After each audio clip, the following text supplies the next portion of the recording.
Before I died, I was the apple of everyone's eye. After I was gone, I became their unforgettable first love. So, when my childhood friend collected 666 custom figurines that were an 80% match for me, I kicked open the door to her CEO office. "Chloe Sterling, your daddy's here to see you." The male assistant beside her couldn't help but sneer. "Sir, are you so desperate to get our CEO's attention that you'd follow her to the office? And who are you to her, exactly?" Chloe turned her head away in annoyance, but her eyes flew wide the moment she saw me. Seeing her reaction, I smirked. I'm the fiancé she'd move heaven and earth for. I was about to leap into her arms, but in the next instant, her hand was clamped tightly around my neck. It was only then that I finally sensed something was terribly wrong. Another one who got surgery to look like him, trying to get close to me? Did no one warn you what happens when you try this? Get out now, or do you want me to blacklist you from this city? Make a choice. I swung my hand and slapped her hard across the face. Chloe, are you insane? Why are you choking me? I didn't hold back, and the force of the slap left a bright red mark across half of her face. The drunken haze in her eyes seemed to clear slightly, as if she never imagined I would actually strike her. Her sharp, beautiful eyes stared right at me, a bloodshot crimson creeping into the whites. Her gaze terrified me, and I instinctively recoiled. What do you want? Chloe pressed her lips into a thin line, saying nothing, her expression turning bleak and unreadable. You'd better let me go. If my sisters find out about this, they'll never forgive you. I kept my head down, unable to meet her eyes. I already agreed to call off the engagement. Whatever your reasons are, we're done after this. I won't make things difficult for you, so please stop harassing me. I thought for a moment and added, this was an arranged marriage set up by our families anyway. It's not like I was that invested in it. We just cleared everything up at the restaurant. When I get home, I'll tell my family that I'm the one who doesn't like you, so you won't get into any trouble. Now, can you please let me go? Chloe's unfocused eyes instantly snapped into focus. She grabbed my wrist, her voice trembling slightly. Which restaurant? I jumped, startled again. Something about Chloe felt very, very off. It was the same face, but in just a few hours, she seemed to have aged years. Her once soft bangs were now styled like my oldest sister's, making her look like a woman pushing 30. She was still beautiful, though. I snapped out of it and slapped her hand away, frowning in confusion. Are you drunk? I was at the Riverbend Apartments, right by the university. Chloe, what is wrong with you? You're acting crazy. Chloe stared at me, the rims of her eyes suddenly turning a deep, raw red. Just then, we heard footsteps outside, and the door swung open. A young man walked in carrying a glass. Chloe, here, drink some lemon and honey water. It'll help. I glanced over at him, a strange feeling of familiarity washing over me as I looked at his face and the way he carried himself. Hearing him call her by her first name so casually, a suspicion formed in my mind. Was this new guy the reason Chloe wanted to call off our engagement? If this had been a real relationship, I'd have been furious. But my engagement to Chloe was purely a business arrangement between our families. People said we were childhood sweethearts, but we barely knew each other. So I just shot Chloe an awkward glance. I'm going to head out. You should probably be more discreet in the future. With that, I gave the guy a slight nod and walked out of the office. Behind me, Chloe's eyes were fixed on my back, the veins on her hands standing out in sharp relief. How could it be? Chloe snapped back to reality, swatting the glass of honey water away. She stumbled out of the office after me, but the hallway was completely empty, as if I had been nothing more than a figment of her imagination. Meanwhile, I hailed a cab and headed home. It was past midnight, but surprisingly, all the lights in our mansion were on. I hesitated for a moment, wondering if my sisters were waiting up to give me a lecture. Ever since our parents died, my sisters have been fiercely protective of me. Me not being home by midnight was, in their eyes, a catastrophe. I was still trying to figure out my excuse as I went to unlock the door, only to find that our old lock had been replaced with a high-tech fingerprint scanner. This was just too much. They changed the locks and didn't even bother to tell me. Furious, I rang the doorbell. No one answered for a long time, though I could faintly hear the thumping of loud music from inside. What the hell? On a whim, I lifted the keypad cover and typed in my birthday. With a soft click, the door swung open. The scene in the living room left me completely speechless. My second sister, Haley, was wearing a loud, flashy blouse, her midriff exposed, with a ridiculously handsome man draped in her arms. The living room was filled with people drinking, while Haley lounged carelessly on the sofa. So, Chloe Sterling wants to invest in that new period drama, right? Fine. I'll greenlight a competing project, and anyone who decides to work on her set can consider our friendship over." The man in her lap purred. "Director Carter, what exactly is the history between you and Miss Sterling?" "History?" Haley let out a cold laugh. "It ends when one of us is dead." I was sure my sister had lost her mind. If our oldest sister, Victoria, found out about this, she would absolutely tear Haley a new one. "Haley!" I tried to push my way through the crowd, but the music was so loud she was practically deaf to the world, completely oblivious to my return. I lost my patience, grabbed a stray slipper off the floor, and chucked it right at her head. "Sis!" The living room fell instantly silent. Haley stared at the slipper that had landed in her lap, then slowly lifted her head. When the crowd saw the cold, hard expression on her beautiful face, they held their breath and instinctively turned to look at me. Who was this kid? Some newcomer to the industry? He was undeniably handsome and had a certain charm, but where did he get the nerve to throw a slipper at Haley Carter and have the audacity to call her sis?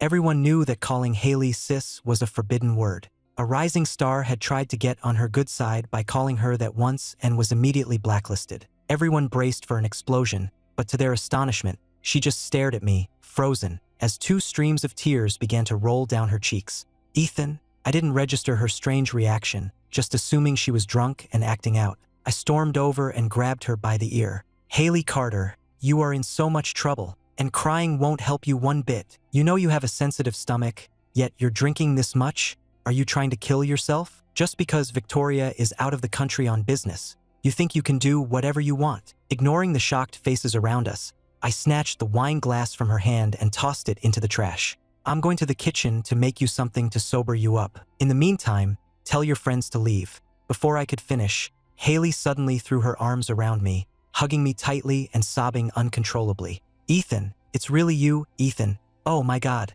my sweet boy, you're back. Heaven must have heard my prayers. They really brought my brother back to me." The guests were mostly from the entertainment industry, including several major players who were on good terms with Haley. In all the years they'd known her, she had always been the wild, carefree socialite. When had any of them ever seen her so completely and utterly broken? She called him her brother. Could this possibly be the brother who died 10 years ago? Listening to Haley's heart-wrenching sobs, a chill ran down everyone's spine. I awkwardly held my sister, my shirt getting soaked with her tears. This was all wrong. I just went out to call off an engagement. Why was Haley acting like I'd come back from the dead? Seeing her cry so miserably, I lost the heart to scold her. I gently patted her on the back. Okay, don't cry. From now on, if I'm going to be late, I'll call you to come get me. See? Everything's fine." I looked down at her and noticed something else was off. When I left this morning, Haley had her usual jet black hair. Now it was a light brown, and I could even see strands of gray.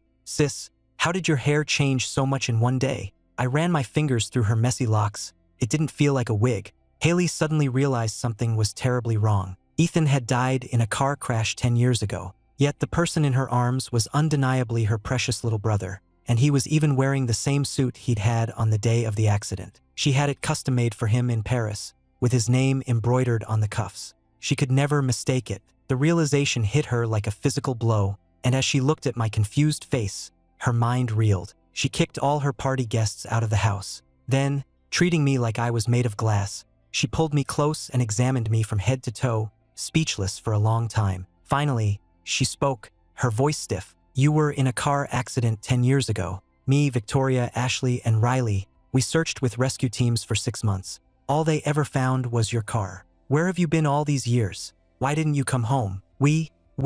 Her voice broke, and tears started streaming down her face again. This tall, imposing woman just collapsed onto the floor, sobbing. "I wish it had been me instead of you. You have no idea what these last 10 years have been like for me, for any of us." 10 years? Her words stunned me. It was only then that I remembered the car crash. So what did that make me now? Someone who had come back from the dead? We just stared at each other, completely bewildered. Haley scratched her head, then pulled me into another hug, grinning like an idiot. "It doesn't matter. All that matters is that our Ethan is back. Nothing else is important. It's all Chloe Sterling's fault. If it weren't for that woman, you never would have crashed. And after you were gone, she found some guy who looks a little like you to parade around. Who does she think she's fooling? I'm going to destroy her and make her pay for what she did to you." Although Victoria told me to leave her new boy toy, Julian Vance, alone. She even bought him some expensive necklace at an auction. Can you believe it? Choosing some pretty face over her own brother. Suddenly, I remembered the plot of an audiobook I was listening to on the radio right before the crash. An unbelievable thought crossed my mind. In the 10 years I've been gone, have my sisters actually become supervillains? I grabbed Haley's wrist. Sis, you need to tell me everything that's happened over the last 10 years. All traces of sleepiness vanished from her face, and she began to tell me the whole story. I listened for half the night and I finally got the picture. After my death, my 4 sisters became convinced that I crashed because I was heartbroken and distracted after Chloe broke off our engagement. They began a relentless campaign against the Sterling family and their company. The Sterlings were having financial trouble at the time, and with Victoria's ruthless tactics, it wasn't long before their company went completely bankrupt. But Chloe was resilient. Within 2 short years, she had rebuilt her empire from scratch. That's when the real war between my sisters and her began, and they've been at each other's throats ever since. If things kept going this way, the events from that audiobook might actually happen. And Chloe, she had turned down countless marriage proposals over the years. The only man she kept close was that underclassman who stuck by her when she lost everything, the Julian Vance guy Haley mentioned, the one who supposedly looks a little like me. Connecting this to the plot of the story, I clenched my fists. Chloe probably broke up with me because of him. If they were the main characters, then my sisters and I were just the disposable side characters, the villains destined to fail. To be fair, I couldn't completely blame her. We had no feelings for each other, so calling it off made sense. But then my sisters ruined her life over a misunderstanding, so it was only logical that she would fight back. But now that I'm back, I will never let that story's tragic ending come to pass. Sis, my accident had nothing to do with Chloe. I was just distracted, that's all. Besides, I never even liked her, so who cares if she broke it off? I told her firmly, you all need to stop going after her. Our families were friends for generations. Just let it go. Haley looked completely baffled. You don't like her? I always thought. Then why were you always going over to her house in high school? I was on the physics team, remember? She beat me by 5 points in our first competition. Obviously, I had to go over there and see how she did it. I had to laugh. I seriously don't like her. Besides, she's like a 30-year-old woman now, right? Who would want to marry her? Haley, also a 30-year-old woman, looked slightly offended, but then she remembered I was still 19 and had to admit I had a point. Exactly. Our Ethan can have anyone he wants. Why would he settle for Chloe Sterling? I need to get Victoria, Ashley, and Riley back here right away. We have to throw a massive party and announce to the world that our prince has returned. Ethan, you go on up to bed. We've kept your room exactly as you left it. Someone cleans it every day. Tomorrow, I'll take you out and we'll have some real fun. Haley pushed me towards my room. After a shower, I lay in bed, still finding it all hard to process. But it didn't matter. I was back now, and none of those terrible things from the story had happened yet. As for Chloe, she could be the star of her own drama. I would live my own life and we would stay out of each other's way. With that thought, I closed my eyes and drifted off to sleep. But in another mansion in the same Greenwich neighborhood, a light was still on. In a third-floor study, Chloe Sterling stared at the darkened Carter estate in the distance. She parted her lips, her voice low. What did you find? Her assistant answered, his voice filled with trepidation. Ma'am, we've reviewed the security footage. The gentleman, he seems to have appeared in your office out of thin air. There's no footage of him in the hallway at all. Our people followed him to the Carter estate, and he hasn't come out since. We've heard that when Haley Carter saw him, she broke down crying and called him her brother. Chloe rubbed her fingertips together, biting her lips so hard she drew blood. After a long silence, she finally spoke, her voice barely a whisper. Leave me. Her assistant bowed his head and quietly left the room. Chloe pulled open a drawer and took out a yellowed, curling class photograph. In the front row, a boy with a radiant smile was making a peace sign for the camera. And there she was, in the very back row, her gaze fixed solely on him. She had deliberately damaged the photo so that all the other faces were blurred, leaving only the two of them in focus. It was the only picture they had ever taken together. Chloe closed her eyes, placed the photo back in the drawer, and whispered to the empty room, "Are you really back?" The next morning, Haley woke me up bright and early. She stood over me, beaming like an excited puppy. "Ethan, time for breakfast." She leaned in and pinched my cheek. I was so scared last night was just a dream. I yawned and dragged myself out of bed. Downstairs, I saw our housekeeper bringing in a glass of milk and holding a flyer for equestrian lessons. Suddenly, I remembered. "Haley, where's Cherry Blossom?" Haley paused. "Huh? You mean your pony? She should be at the stables, I think." I frowned. "You think? Our parents gave her to me. They picked her out themselves for my 13th birthday. not long before their plane crashed. Cherry Blossom was the last gift they ever gave me. Haley looked guilty and quickly tried to placate me. We'll go see her right now, I promise. After your accident, the four of us were out of our minds. We couldn't think about anything, let alone a pony. She handed me the milk. Now eat your breakfast, you little tyrant. I promise Cherry Blossom is perfectly fine. If anything's wrong with her, you have my head. That finally reassured me. After breakfast, I hopped into her flashy red Ferrari. I never expected that when we pulled up to the stables. The first thing I'd see would be a Maybach with a vanity plate parked out front. A woman in a sleek black dress stepped out. Her features were sharp. She carried herself with an air of wealth and power, and a large sapphire ring on her finger glinted in the sun. She was breathtakingly beautiful. Haley's expression soured. Damn it, what is Chloe Sterling doing here? Who wears something that expensive to go riding? She's insane. I looked her over and couldn't help but think she looked like a villain from a movie, elegant but dangerous. She used to wear simple white shirts, and she looked so fresh and clean, just a little cold. Now, she had ruthless businesswoman written all over her. Then again, I remembered I used to have a thing for that type in high school. I even talked about it with my friends. Chloe had been nearby at the time, and I remember her looking completely disgusted by our conversation. And now, here she was, the perfect embodiment of that style. Luckily, she didn't seem to notice us. Haley scoffed. She's always been that pretentious, ever since we were kids. Some things never change. I had to agree. I didn't think much of it. Once Chloe was inside, I pulled Haley into the stables. To my horror, when I asked a staff member, I learned that because she hadn't been cared for in so long, Cherry Blossom had been put up for sale. Haley looked even more guilty. Don't worry, it's fine. I'll buy her back for you, I promise. She turned to the employee. Who bought her? Give me their contact information. The man checked his records. Actually, the new owner just arrived a little while ago. She's in stall number 3 right now. You could probably just go talk to her. The pony is there too. I quickly thanked him and hurried over. When I got to stall 3, I was shocked to see Chloe again. And with her was that guy from her office, the one who looked a little like me. The young man was staring at Cherry Blossom, his eyes wide with admiration. Chloe, she's beautiful. Can I ride her? Chloe, now in riding clothes, answered in a low voice. Let's find you another horse. This one has a bit of a temper. She's not for you. The man smiled, stroking Cherry Blossom's mane. But I want to learn. You can teach me, right? Cherry Blossom snorted and shied away, clearly uncomfortable with his touch.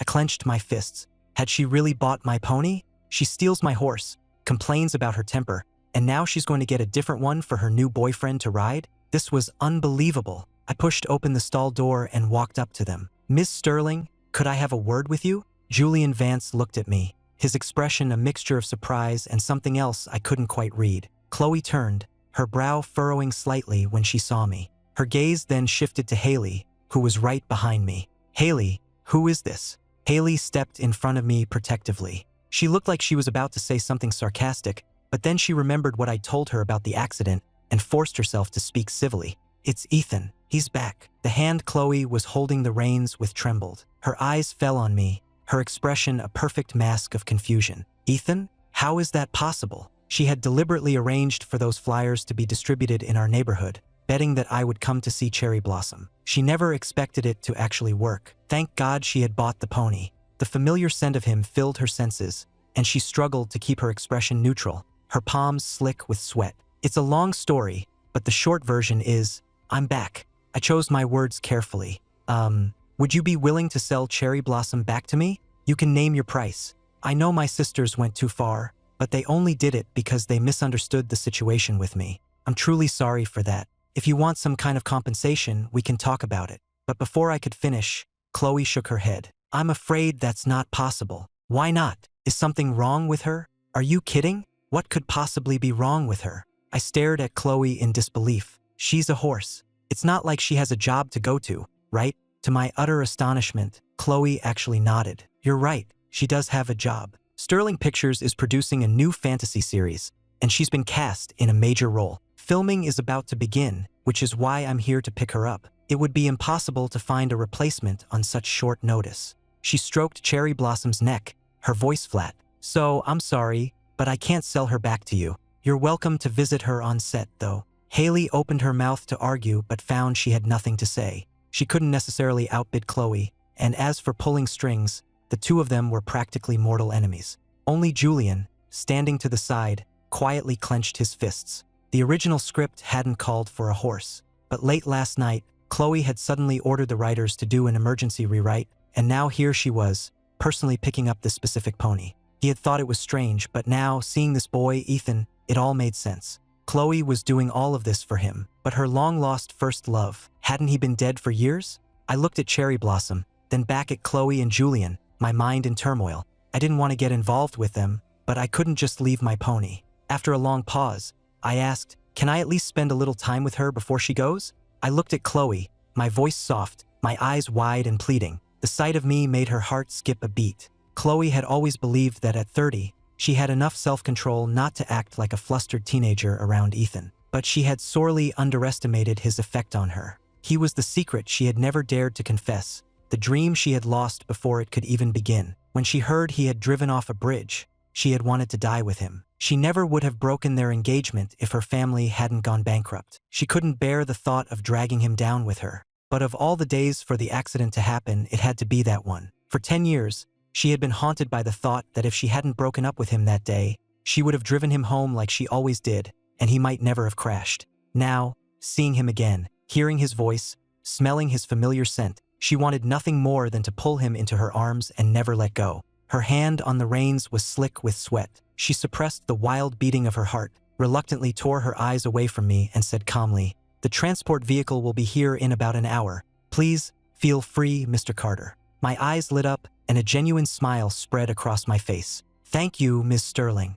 I ran over to Cherry Blossom and took her reins. As I passed Julian, I couldn't help but notice the strange way he was looking at me. But then I figured, if some guy showed up and started talking to my girlfriend in the middle of a date, I'd probably be a little annoyed too. I hesitated, then decided to explain. "Hey, sorry, I didn't mean to interrupt your date. Chloe and I go way back, our families are friends, but we're not actually that close. It was just a coincidence that she ended up buying my old pony. You two have fun. I'll just take Cherry Blossom to another part of the stables for a bit, and I'll bring her right back." Julian seemed a little surprised but managed a polite smile. "Oh, I see." But then Chloe suddenly cut in. "Ex-fiancée, actually." Julian's face paled, and he stared at me in disbelief. I looked like I wasn't even 20. Could I really be Chloe's long-dead fiancé, her famous lost love? I practically exploded. Ex-fiancé, I stammered. We already called it off. What was Chloe thinking, bringing this up in front of her new boyfriend? Chloe's eyes glinted,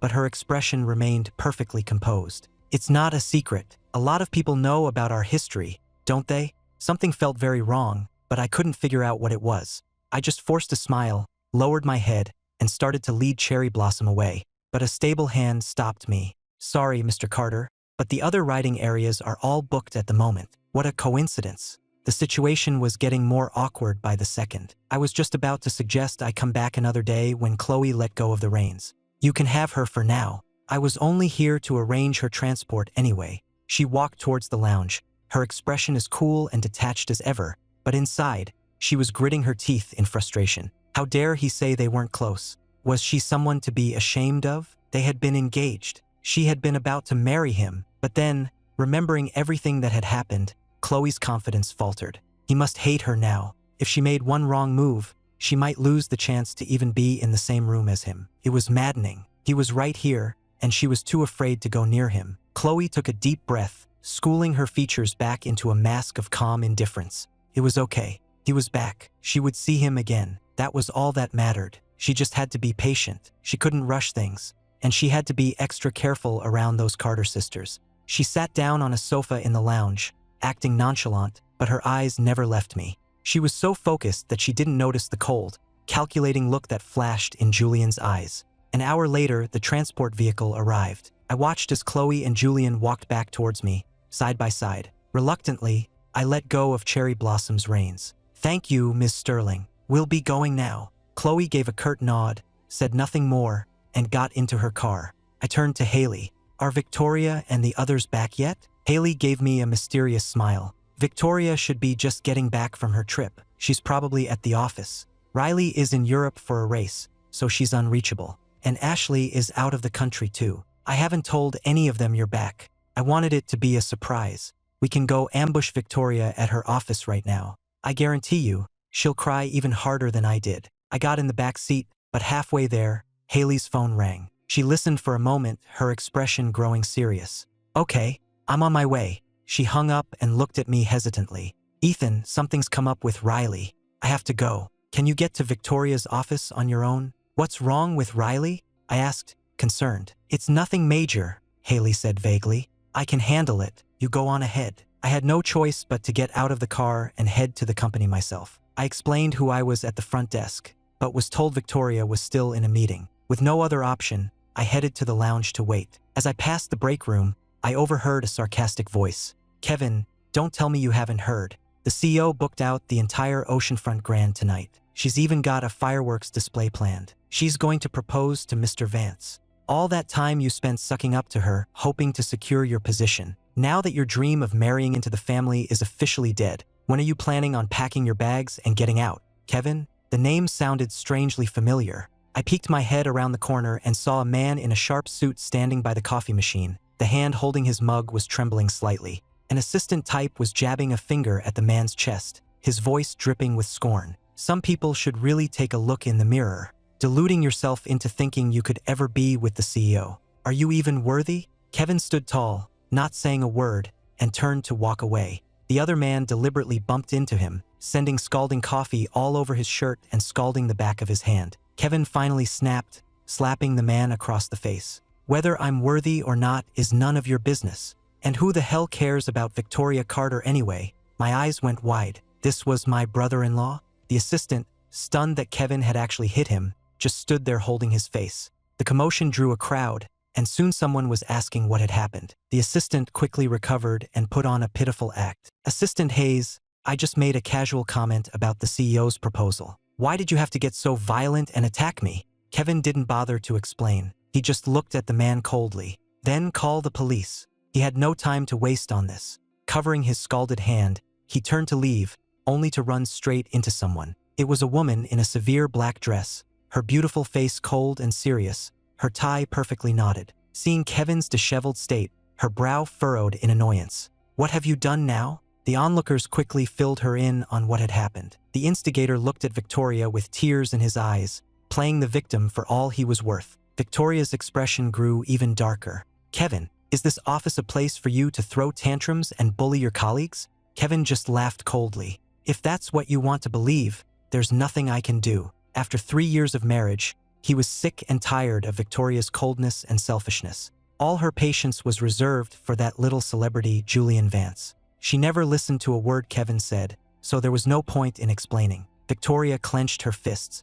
Assistant Hayes, are you intentionally trying to defy me? The tension between them was thick, and the man who had started it all had a triumphant glint in his eye. His name was Leo, and he was a huge Julian Vance fan. He had been shipping Julian and Victoria for ages. He couldn't stand Kevin, this clingy, manipulative man who was always hanging around the CEO. He wasn't going to miss a chance to cause trouble for him. Ideally, he'd get him fired so he'd never have to see his face again. But then, a clear voice cut through the tension from outside the break room. You started it, and now you're playing the victim? Have you no shame? All eyes turned towards the source of the voice. When Kevin saw me, he froze. Why did this kid look so familiar? He looked a little like his brother-in-law who had died years ago, but that was impossible. When Ethan died, Victoria had been devastated. Kevin had stayed by her side, comforting her, helping her run the company. The police had searched the ocean for over a month, reviewed every frame of security footage from the coastline. There was no chance Ethan could have survived. He knew how much his wife had loved her brother.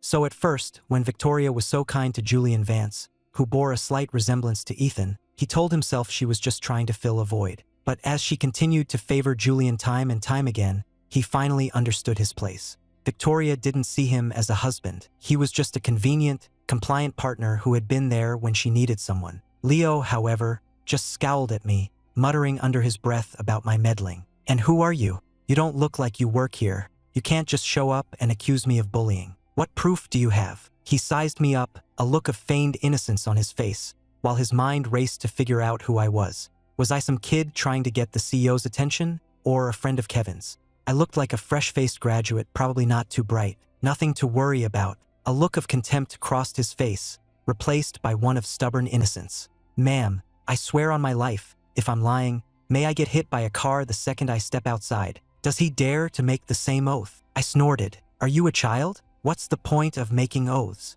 I pulled out my phone and walked over to the stunned Victoria. Victoria, see for yourself. I recorded the whole thing. It's been a while. When did you get such a bad temper? Jumping to conclusions and bullying people? What has Kevin ever done to you? If you're going to be so heartless and ungrateful, I'll never speak to you again. But Victoria was just staring at my face, a vein throbbing in her temple. What did you just call me? It was only then that I remembered she didn't know I was back. To her, I had been dead for 10 years. My sudden reappearance was something she couldn't possibly accept. It's me, Ethan. I was trying to figure out how to explain when Victoria let out a cold laugh and shoved me away. My phone hit the floor and shattered. The force of the push sent me stumbling back, and I almost fell. Kevin quickly caught me, his eyes filled with concern. Are you okay? Seeing the icy look in Victoria's eyes, he frowned and pulled me behind him. Ms. Carter, don't you think he looks exactly like Ethan? Shut up. Victoria suddenly kicked the coffee machine, sending it and a rack of glass mugs crashing to the floor.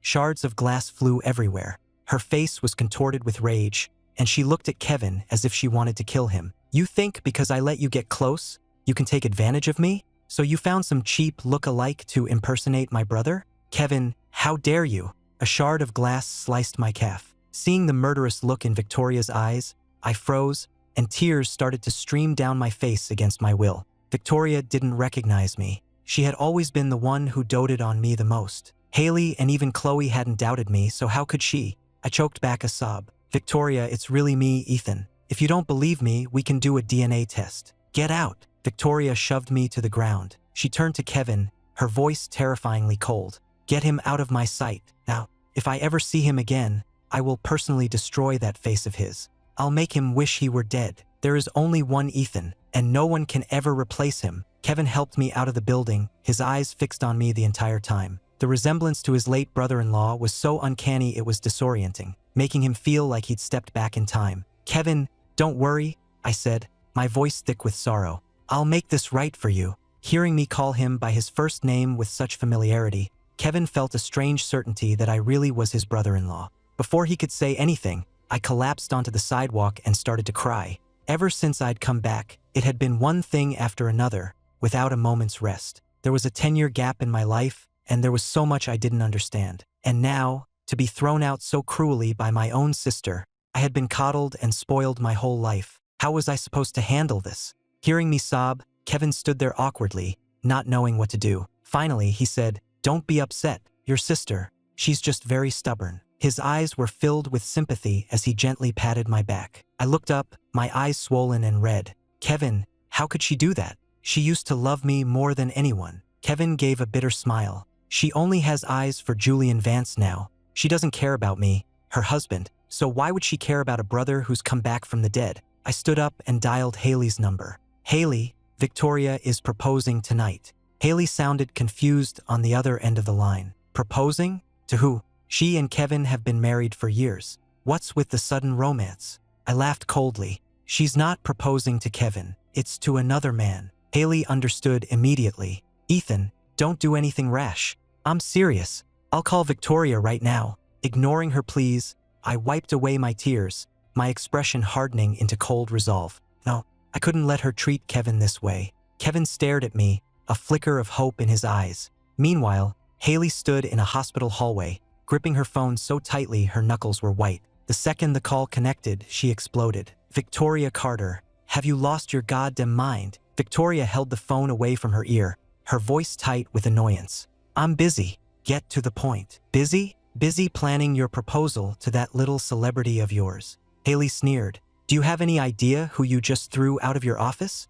Oh, not this again, Victoria said, her voice dripping with sarcasm. You actually fell for that imposter Kevin hired? Haley slammed her fist against the wall. That was Ethan, the real Ethan, the brother you've spent the last 10 years searching for. There was a moment of silence on the other end of the line, then Victoria's voice turned ice cold. We searched for 6 months.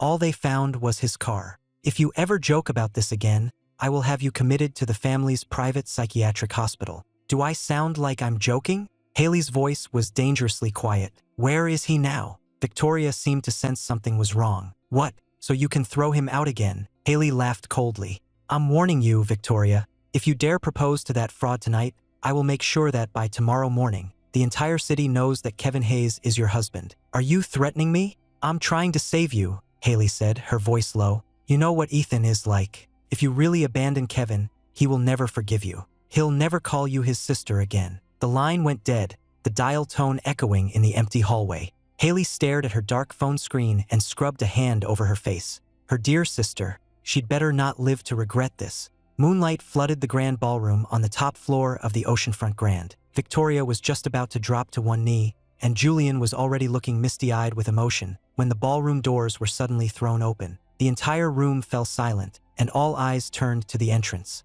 Victoria frowned and looked over her shoulder, her pupils constricting when she saw who was there. It was me, arm in arm with Kevin, walking in as if we owned the place. Ms. Carter, I hear congratulations are in order? I said, a small smile on my lips but my eyes cold as ice. We came to celebrate with you. Victoria's face went pale. How did you get in here? I laughed, pulled Kevin onto the stage with me, and took the microphone. My voice rang out, clear and steady. Ladies and gentlemen, before Ms. Carter's proposal, I have a brief announcement to make. I turned to face Victoria. My sister, Victoria Carter, has been married for 3 years, and her husband is the man standing right here beside me, Kevin Hayes. The room erupted in gasps and murmurs. What? Victoria Carter is married. Then what does that make Julian Vance? My God, this is scandalous. Julian's face went white as a sheet. He stared at Victoria, his eyes wide with disbelief. Victoria, is this true? Victoria's face was a mask of fury.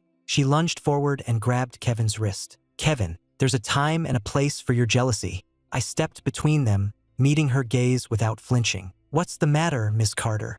Ashamed to admit what you've done. Enraged, Victoria raised her hand to slap me. A sharp crack echoed through the ballroom, but it wasn't my face that was hit, it was hers. I lowered my hand, my eyes cold. That was for Kevin. The room was utterly silent. Victoria stood frozen, her cheek burning. But what shocked her even more was my expression, my tone of voice, even the way I had struck her. It was all exactly like the Ethan she remembered. The image of the boy from her memories and the young man standing before her merged into one. Her lips trembled. You're really Ethan? I laughed coldly. You're only figuring that out now? Victoria, you are a real disappointment. With that, I ignored the stunned Victoria, took Kevin's arm, and walked out of the ballroom. Victoria abandoned Julian and ran after us, reaching out a hesitant hand towards me, her voice hoarse. I'm sorry, I was wrong. What's this? I raised an eyebrow. Are you going to call security on me again? Victoria looked lost. I was just so angry. I didn't even really look at you. This all feels like a dream. It's so good to have you back. For 10 years, I never thought I'd see you again. I pulled my hand away, my expression cold. I'm not the one you should be apologizing to. He is. Victoria stiffened and turned to look at Kevin, who was standing nearby. His expression was calm, and he didn't even look at her. A wave of panic washed over Victoria, and she reached for him. The proposal, it wasn't real. It was just, he looks a little like Ethan. I was horrible to you today. Can you forgive me? Kevin took a step back. Ms. Carter, I've already signed the divorce papers. My lawyer will be in touch with you tomorrow. Victoria's face fell. I'm not signing them. Kevin just smiled. It's not up to you anymore. Since you and Mr. Vance are so in love, I won't stand in your way.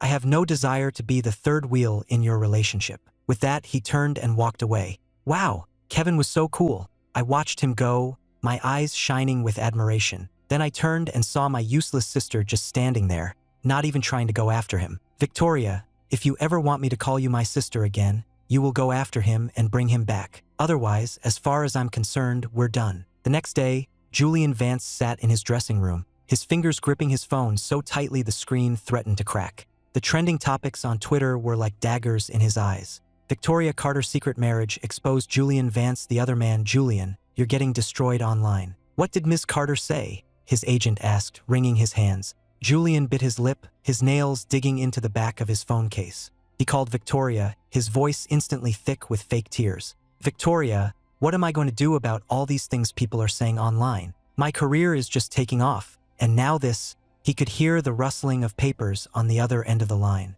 Victoria's voice was chillingly calm. I'll handle it. A flicker of hope appeared in Julian's eyes, and he softened his tone. Could you maybe release a statement? Say that you and Kevin were already divorced. No. Victoria's voice dropped several degrees. This conversation is over. But my endorsement deals. No buts. He heard the sharp sound of a pen being slammed down on a desk. I'll have the hashtags removed from Twitter. You're on your own for the rest. The line went dead. The pitiful expression on Julian's face vanished, replaced by a look of pure hatred. Who was that boy? His appearance had somehow bewitched both Chloe Sterling and Victoria Carter. In contrast to Julian's rage, I was lounging on the sofa at home, a smirk on my face as I watched the negative hashtags about him disappear from Twitter one by one. Victoria still had a soft spot for him, it seemed. I swirled the juice in my glass. Haley came over with a plate of fruit and popped a piece of mango into my mouth. Of course she took them down. After what you said, she wouldn't dare openly help that pretty boy. I mumbled around the piece of mango. I never said she couldn't help him. I just said that if she publicly denied her marriage to Kevin, I would disown her. Haley laughed and pinched my cheek. You're a little terror, you know that? I swatted her hand away. By the way, Haley, what's Chloe Sterling been up to? Haley's expression immediately darkened. Why are you asking about her? That woman broke your heart. She's not worth your time. That was ages ago. And like I told you, I don't even like her, I said with a frustrated sigh. So what's the big deal? Haley just snorted. It's her loss. I didn't respond, just stirred my drink with my straw. I couldn't help but think about the tragic fates of my sisters in that audiobook, and how Chloe was at the center of it all. The problem started with her, so maybe the solution did too. Perhaps I should go talk to her. But then again, she had my pony. I didn't even have a good excuse to see her. But if Cherry Blossom wasn't at the stables, she must be on set. I just have to go there. Hey, where's the set for Chloe's show? I want to go see Cherry Blossom. I couldn't tell Haley I was actually hoping to run into Chloe. The two of them were like oil and water. I didn't want to start another fight. I'll ask around. I can't go with you, though. Something just came up. Haley glanced at a message on her phone, grabbed her jacket, and headed out the door. Haley had been acting strange lately, though I couldn't put my finger on why. But it was better that she wasn't coming. It would make it easier to talk to Chloe. A moment later, my phone buzzed. It was a location pin from Haley.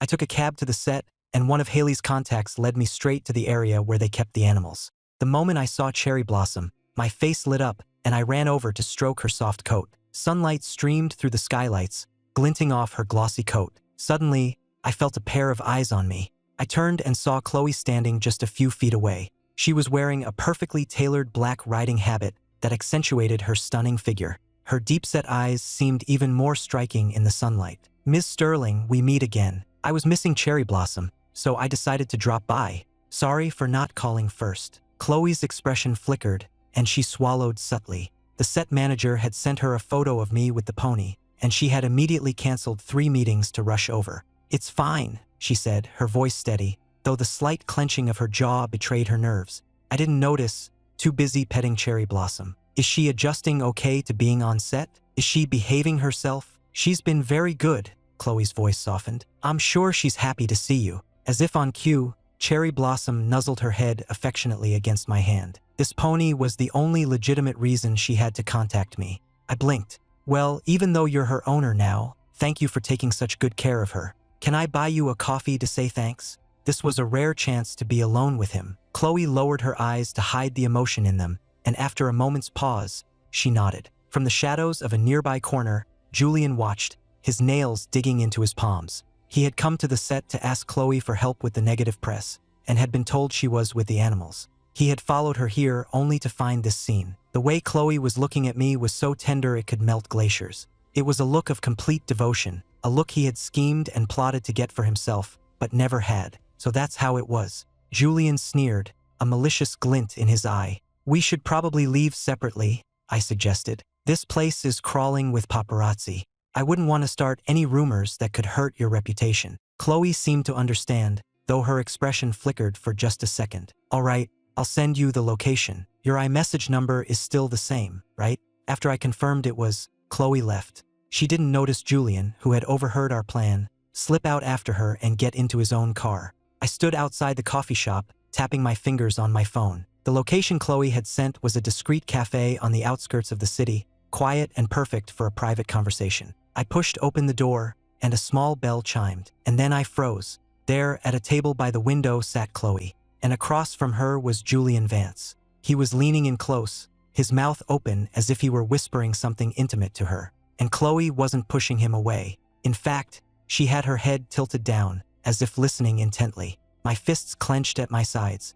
What were they doing here together? I took a step back, ready to turn and leave. But just then, Julian seemed to sense my presence and looked up. Our eyes met, and a triumphant smirk spread across his face. Then, he reached out and placed his hand on top of Chloe's. Chloe seemed surprised, but she didn't immediately pull her hand away. My heart seized in my chest, a painful, squeezing sensation. I turned and walked out without a word, not giving Chloe a chance to explain. The second I was out the door, Chloe snatched her hand back. She stood, buttoned her jacket, and without even a glance at Julian, said to her assistant at a nearby table, "Pay the bill and see Mr. Vance home." Julian stared at Chloe's profile, a hint of a smile playing on her lips, and his fingers tightened around his napkin. She hadn't pulled her hand away immediately because she was testing me. The humiliation of it was a bitter pill to swallow, and Julian vowed to make me pay. Chloe ran out after me, but as soon as I saw her, I jumped into the first passing cab I saw. Ignoring the driver's protests, I yelled at him to just go. In the days that followed, Chloe sent me videos of Cherry Blossom every single day, without fail. She filmed them herself early each morning when she went to the set to care for the pony. On the third day, I noticed that Cherry Blossom's feed had been changed. I sat up in bed, paused the video, and looked closer. In the top left corner of the frame, there was a tiny, flashing light. It looked like a hidden camera. I kept watching and saw a boy in a floral shirt and a messenger bag in the corner of the frame, sprinkling something into the pony's feed. A sense of dread washed over me. I threw on some clothes, found our driver, and told him to get me to the set as fast as he could. The drive only took 20 minutes, but by the time I got there, Cherry Blossom was already foaming at the mouth. "Help! Somebody help!" I screamed. Chloe had spared no expense for the pony's care. There were 2 full-time grooms and a veterinarian on set. Hearing my cries, they dropped everything and came running. One of the grooms looked at the feed in shock. "This is the wrong feed. Who put this in here?" The vet was already examining Cherry Blossom, then rushed off to prepare a solution to make her vomit. I watched, my heart pounding with fear and worry. "Luckily, we caught it early," the vet said. "She didn't eat much and she's thrown it all up. I'll give her something to settle her stomach, and she should be fine." I let out a breath I didn't realize I'd been holding and went to stroke Cherry Blossom's neck, my mind starting to clear. Someone had waited until the grooms and the vet were gone, then grabbed the wrong feed, put it in her trough, and added something to it. I asked the grooms to keep a close eye on her and started to wander around the set. It was a weekend, so there were a lot of visitors. I searched everywhere, but I couldn't find the boy in the floral shirt from the video. He might have changed his shirt, but he hadn't thought to change his bag. That was a mistake. I spotted a boy filming some foals in a nearby pasture. He was carrying the exact same messenger bag as the boy in the video, and it was covered in pins and keychains, all of them Julian Vance merchandise. This was no coincidence. A Julian Vance fan here, able to single out and poison this one specific pony. It was obvious who was behind this. I followed the boy, and sure enough, he went back to Cherry Blossom's stall to check on her, filming with his phone. When he saw that Cherry Blossom was fine, he bit his lip in frustration. "Oh, sorry," I said, accidentally bumping into him and knocking him to the ground. "I knocked your phone out of your hand. Let me get that for you." I snatched it up before he could react. Just as I suspected, he was sending a video to a Julian Vance fan group chat. It had to be one of his official fan clubs. I blocked the kid's view with my body and quickly took a picture of his phone screen with my own. The kid's face went pale. He snatched his phone back and ran off without a word. I immediately headed to the main set, pretending to be a fan hoping for a photo with Julian. I got there just in time to see him, still in costume, being helped back to his trailer by an assistant. Mr. Vance suffered from heat stroke during the last take. "He's not seeing anyone right now," his assistant said, blocking my way. "If you're really a fan, you should understand. I have something to tell him about Chloe Sterling. You'd better go ask him if he wants to hear it." The assistant reluctantly went to relay my message, but returned with security guards. "Mr. Vance is waiting for a doctor. Here's an autographed photo. Now please leave." I was about to be escorted out, autographed photo in hand, when a familiar voice came from behind me. "He's with me. You can go. I'll see him out." I turned and saw Chloe standing there, her tall, slender shadow falling over me. She had a playful, amused look on her face, as if she were enjoying the show. I glanced around. We were starting to cause a scene, and a crowd was gathering. I gritted my teeth and followed Chloe. Chloe led me to an empty dressing room and closed the door behind us. I was a little uncomfortable being alone with her in such a small space. I quickly pulled out my phone and showed her the evidence I had collected. When I was done, I glared at her. "Control your boyfriend," I said. "Cherry Blossom didn't do anything to him." I turned to leave, but Chloe grabbed my arm. If it were really him, he would. Just as she predicted, I frowned, grabbed her by the shoulders, and aimed a knee at her stomach. But this time, she was ready for it and blocked the blow with her hand. She had grabbed my arm just like this once before, after I won a track meet in high school. She had been about to confess her feelings for me, but I had been taking martial arts, and I hated being treated like I was weak. I had kneed her so hard she couldn't eat for a day. My eyes widened in surprise. "Looks like you learned your lesson," I said. "You know how to defend yourself now." Could it be? Could it really be him? Chloe let go of my arm and just stared at me, her mind reeling. His nose, his eyes, his eyebrows. They were all exactly the same. But time was supposed to be the great equalizer. How could 10 years have passed without leaving a single mark on him? I was about to leave when the door suddenly swung open. A few actors for the next scene came in, surprised to find the door had been closed. I had been leaning against the door, and I stumbled backwards, caught off guard. Chloe reacted instantly, her long arm shooting out to steady me. The actors saw the two of us in a compromising position and immediately started apologizing. "We're so sorry, Miss Sterling, we didn't realize." My mind went blank. This was bad. They had definitely gotten the wrong idea. And worse, I was sure I saw the telltale red light of a recording camera from somewhere in the crowd. Chloe closed the door again. I quickly stepped away from her, trying to think of an excuse to leave, when my phone rang. "Yeah, okay, I'm on my way." I answered the call, then pretended I had to rush off somewhere, and took the opportunity to slip out the door. Watching me go, Chloe couldn't help but smile. He was exactly the same as he had been 10 years ago, still so endearingly awkward. 10 years and he hadn't changed at all. Was she imagining all of this? Or was it really happening? Chloe was lost in thought. Her assistant's voice brought her back to the present. "Ms. Sterling, your international video conference is about to begin." The warmth in Chloe's eyes vanished, replaced by her usual cool professionalism. "Right?" I hurried out of the studio and let out a long sigh. I glanced at my phone, at the spam call I had just used as an excuse, and let out another breath, pausing on the sidewalk to touch my flushed cheeks. For some reason, my heart was still pounding. What was wrong with me? I wondered. Why was my heart racing over a woman who clearly didn't love me anymore? Her beautiful face flashed in my mind, her deep eyes seeming to whisper secrets. If I had stayed a second longer, I was sure she would have kissed me. No, absolutely not. I shook my head, trying to clear it. Just then, my phone rang, pulling me from my thoughts.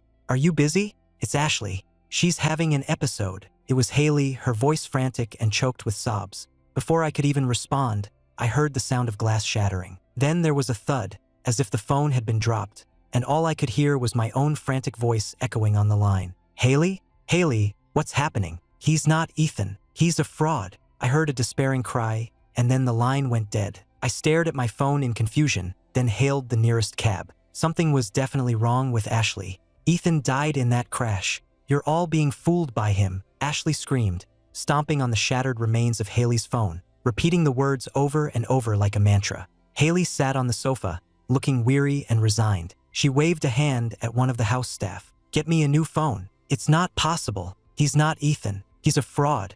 A complete and utter fraud." Haley sighed, looking at her sister's frantic state. As she stood, a doctor hurried into the room. Haley grabbed a pack of cigarettes and a lighter and headed out to the back patio. She lit a cigarette and exhaled a cloud of smoke, finally letting herself relax for a moment. Ashley's condition had only worsened over the years. Victoria had no time for it, and Riley was a different kind of crazy altogether. Without Haley, the whole family would fall apart. I arrived a short time later. "What's wrong with Ashley?" I asked, my voice trembling with anxiety. Haley stopped me before I could go any further. "Ethan, listen to me. When Ashley has one of her episodes, she gets fixated. She can be irrational, even violent. I need you to stay behind me and not get too close to her." "But why? What happened to her?" The Ashley I remembered was a cheerful girl who loved video games. How had she become this person? Haley led me towards her room. The psychiatrist had managed to calm Ashley down somewhat. But when the door opened and I peeked my head in,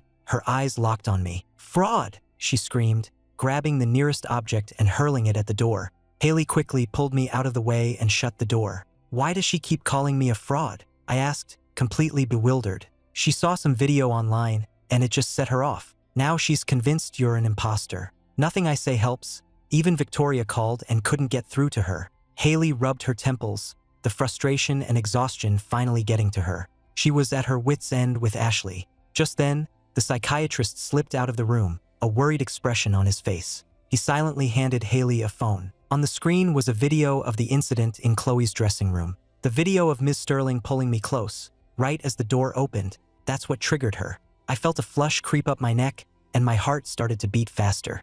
That video was the trigger, the psychiatrist explained, his worried eyes on me. Sir, I don't mean to offend, but Ms. Carter's emotional state was already fragile due to Julian Vance's presence in her sister's life. This video seems to have created a negative association. Now, any similar situation could trigger a similar emotional response. So Ashley wasn't crazy, she was just traumatized. She also received a text message from an unknown number, implying that you, sir, are an imposter, the psychiatrist said, handing me the phone Ashley had given him. The messages on the screen were like a curse, each one more insidious than the last. It was no wonder Ashley's fragile emotional state had shattered. But who would do such a thing? Suddenly, the door burst open with a loud crash.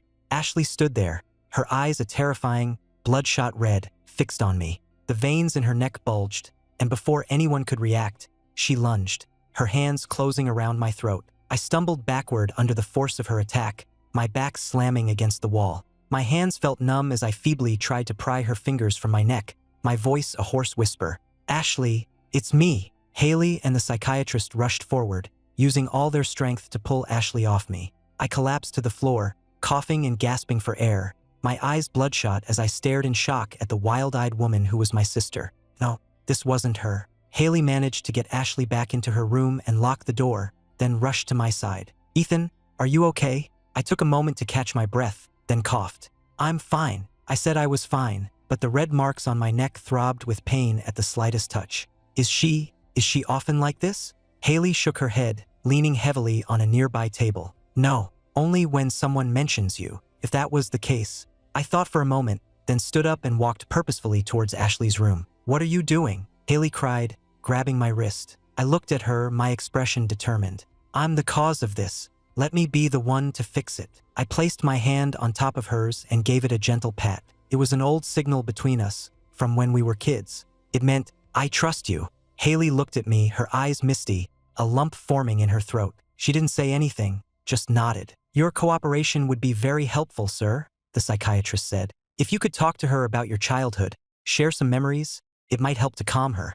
He handed me a disposable mask. Just as a precaution, I put on the mask and slipped quietly into the room. Ashley was sitting in an armchair. The medication had sedated her, but her body still trembled with anxiety, and she seemed dazed and disoriented. Her eyes were closed, but she was still trembling, muttering something unintelligible under her breath. Suddenly, she felt a warm touch on her cold hand. She looked up, her dazed eyes focusing on the sincere, gentle eyes of the boy before her. Ashley's throat tightened. Ashley, you promised you'd design the most amazing video game for me, and that I'd be the first one to play it. The familiar voice, a voice she hadn't heard in 10 years, echoed in her ears. She started to get agitated. Mom hated that you loved video games so much. Remember that limited edition gaming PC I got you? You promised you'd keep it forever. My calm voice was like a soothing balm on her frayed nerves. Her breathing evened out, and a single tear rolled down her cheek. I slowly took off my mask.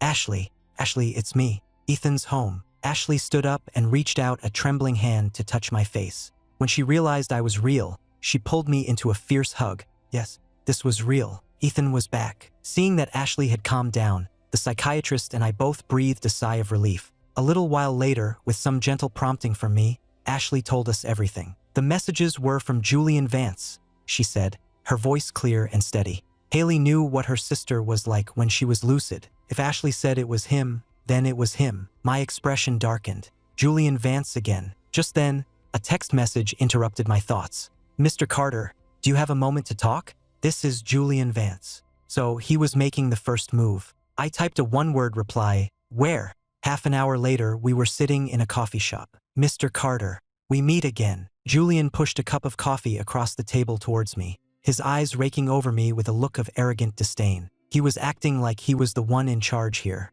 I glanced at the coffee, then met his gaze. What do you want? Julian took a sip of his coffee, a smug smile on his face. Mr. Carter, I know your reappearance has made you the center of attention, but disrupting a professional film set? That's rather rude, don't you think? His eyes narrowed, and a cruel smile played on his lips. "Oh, did production shut down?" I raised an eyebrow. "If I'm not mistaken, you're supposed to be filming right now. Won't your little field trip delay the schedule?" My words left him speechless. "I was on set to see my pony." "Oh, and speaking of my pony," I said, my tone shifting, making him flinch, "she got sick. And the security footage shows someone deliberately poisoning her. Someone who seems to be connected to you, Mr. Vance." I raised an eyebrow, a sly smile playing on my lips.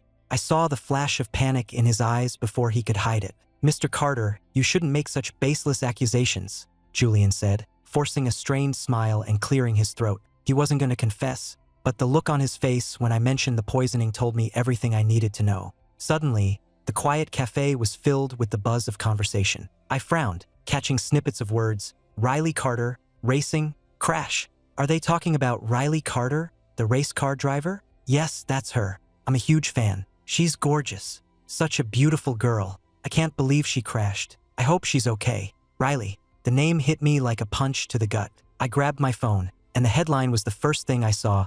"Racing star Riley Carter in serious crash. Rushed to hospital." My blood ran cold. I didn't care what Julian wanted anymore. I shot up from my seat, left the cafe, and ran for the hospital. At the hospital, Haley looked completely drained. The last few days had been too much, and she was exhausted. She leaned against the wall, her shirt unbuttoned at the collar, and sighed, her throat moving with the effort. "How's Riley?" I asked, rushing up to her. Haley sighed and pointed a listless finger towards the operating room. "She'll probably live." Just then, the doors to the operating room swung open, and a team of nurses wheeled Riley out on a gurney. I rushed to her side. "Ethan," she said, a wide grin on her face. She waved her casted arm as if nothing was wrong. "It really is you." I thought Haley was messing with me. I still had tears in my eyes, but seeing her so nonchalant, I couldn't help but smack the side of her gurney. "Are you still going to be involved in this dangerous sport? What if you had died? I'm confiscating your cars. All of them. Let's see you race then." I was trying to sound angry, but my voice was choked with tears. I was like a terrified animal, lashing out in fear. But Riley just laughed, and with her good hand, she wiped away my tears, her eyes full of affection. Okay, I'll listen to you. From this day on, I'm officially retired." "Really?" I asked, wiping my eyes. Riley tried to nod, but her neck brace got in the way. She managed to raise her good hand in a solemn promise. "I'll release a statement as soon as I can." With that, the nurses wheeled her into her room. I finally let out a sigh of relief. Just then, my phone rang. It was Victoria. "How's Riley?" Haley glanced irritably at Riley, who was grinning like an idiot in her hospital bed. "She's not dead," she grumbled. "And is Ashley's condition stable?" Victoria asked, her tone all business. "Nobody's dying," Haley snapped and hung up. For the first time, she felt a strange sort of kinship with overworked, underappreciated housewives everywhere. Victoria was like the absentee spouse, leaving Haley to clean up all the messes.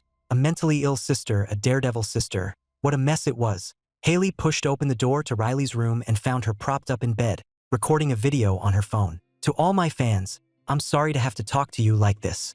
I'm sure you've all seen the news. The crash was pretty serious. But don't worry, I'm not dying anytime soon. However, this incident has made me reevaluate some things, and I've made a big decision. I'm temporarily retiring from racing." Haley's eyes went wide. Thank God. One of her sisters was finally starting to act like a normal human being. "As you heard, it's a temporary retirement. Future plans are still to be determined. Thank you all for your support." Riley finished the video and popped a grape into her mouth. Haley looked at her skeptically. "Are you serious about this? You're not just saying that for Ethan's sake, are you?" Riley posted the video with her good hand, then shot Haley an annoyed look. "Haley, do you have to be so cynical all the time? Have I ever broken a promise to Ethan? If I say I'm retiring, I'm retiring." Haley just rolled her eyes. The video went viral, quickly becoming the #1 trending topic on Twitter. The comments section exploded. "No way, she's really retiring. But she's one of the best drivers in the world. She can't just quit. It's such a waste. Will she still post on Instagram after she retires?" Riley just turned off her phone, ignoring the online chatter. I came back into the room just as she posted the video, and I nodded in satisfaction. "That's more like it." Riley's eyes lingered on me, looking me up and down. Then she glanced at Haley. "You know, it's been 10 years, and Ethan hasn't aged a day. You, on the other hand, have enough wrinkles to trap flies." Riley always had a sharp tongue, and even laid up in a hospital bed, she couldn't resist a jab. Haley just shot her a dirty look and muttered, "Shut up. So where have you been for the last 10 years? Why didn't you come home? We were so worried about you," Riley said, her tone finally serious. But it was a question I couldn't answer. I couldn't exactly say I'd been in a car accident and woken up 10 years in the future. They'd think I was crazy or worse, an imposter. "It's a long story," I said evasively. "I'll tell you all about it later." Just then, Riley's phone rang. She answered it with an annoyed sigh, but the person on the other end sounded even more irritated than she did. "Riley Carter, are you messing with me? I entered the next international tournament specifically to race against you, and now you're telling me you're retiring? What the hell is that supposed to mean?" The voice on the other end was practically screaming. "Isn't this a good thing for you?" Riley said, her tone laced with sarcasm. "Now you can finally win a race, you eternal second placer. Your name, Scarlet Reed, will finally be in the top spot. Isn't that what you've always wanted?" Scarlet Reed, the world's most famous second-place finisher. In any race that included Riley Carter, Scarlet was destined to be the runner-up. And since Riley competed in every major race, Scarlet had never once taken first place. "Delete that video right now. I'm not done with you yet," Scarlet demanded. Riley's eyes shifted to me. "I said I'm retiring, and I meant it. I don't have time for these games anymore. My little brother is back, and I'm going to spend my time with him." With that, Riley hung up, leaving Scarlet fuming on the other end of the line. "Hello? Riley?" She tried calling back, but the phone went straight to voicemail. Scarlet gripped her phone, her friends standing by in nervous silence. Who was this brother of hers, that he could make a racing fanatic like Riley Carter retire? Scarlet's mind raced. She looked at her entourage. Find out who Riley Carter's brother is. One of her assistants had already started searching as soon as the call ended. She handed her phone to Scarlet. "Her brother's name is Ethan Carter. He's Chloe Sterling's ex-fiancé." "Chloe Sterling?" Scarlet frowned, her expression turning icy. The handsome, vibrant boy in the photo was Chloe Sterling's former fiancé. To be engaged to a woman as ruthless and cunning as Chloe Sterling, and to inspire a racing prodigy to retire, Scarlet was intrigued. Who was this Ethan Carter? Back at the hospital, I looked at Riley sternly. "You're going to stay here and rest. No thinking about racing. I'll be here every day to make sure of it." Riley, however, seemed to be enjoying the attention. She nodded stiffly. Okay, I'd love that." Haley rubbed her temples and tossed me a set of car keys. "You can use my car for now, and in the meantime, pick out one you like. I'll buy it for you." I looked at the McLaren keys in my hand and raised an eyebrow. "I think I'll just take this one." "I knew you'd say that," Haley said with a resigned smile. "Fine, it's yours." I spent the rest of the afternoon at the hospital, then decided to head home. But it had been a long time since I'd driven, and when I hit the gas, the sudden acceleration caught me by surprise. With a loud crunch, I rear-ended the car in front of me. "Do you even know how to drive?" A woman's voice roared through the parking garage. She got out of the car I had just hit and stormed towards me. I sighed and slapped my forehead, reaching for my phone to call Haley. But before I could find her number, there was a sharp rapping on my window. The woman outside took off her sunglasses, her striking face a mask of fury. In my haste, my phone slipped from my grasp and fell to the floor, my thumb accidentally dialing a number as it fell. "You see what you did to my car? I just bought it," she said, leaning against the roof of my car, her voice sharp and angry. It was Scarlet Reed. She pulled out her phone and did a quick search for a photo of Ethan Carter. The man on her screen was identical to the one sitting in the car before her. 10 years, and he hadn't aged a day. How was that possible? "I'll cover all the damages. We can go through my insurance," I said, my voice calm, speaking to her through the slightly open window. She stared at me, seemingly lost in thought. "Hello," I said again, snapping her out of her trance. Scarlet licked her lips, her brow furrowed. "But this is going to take a while, and I have somewhere important to be." She glanced pointedly at my empty passenger seat. I didn't hesitate. "I'll pay for your cab." I bent down to search for my phone, which had slipped into the gap between the seats. Couldn't quite reach it. After a moment of frantic searching, I finally got a hold of it. When I pulled it up, I saw that the screen was lit up with a call in progress. To Chloe Sterling. I had accidentally called Chloe? Just then, the screech of tires echoed through the garage. Scarlet and I both turned to see a stretch Rolls-Royce pulling up beside us. The door opened, and a woman in a power suit stepped out, her long legs striding purposefully towards us. She had an intimidating presence that left me speechless. It was Chloe. Her cold eyes swept over the scene, and her assistant immediately appeared at her side. He turned to Scarlet. "Ma'am, I will handle the details of the accident. Please let me know what you require." Chloe bent down and tapped on my window with her long, elegant fingers. I looked up and met her icy gaze, a fresh wave of panic washing over me. I was in trouble again. Her expression was a strange mixture of reproach and something else, an almost imperceptible fondness.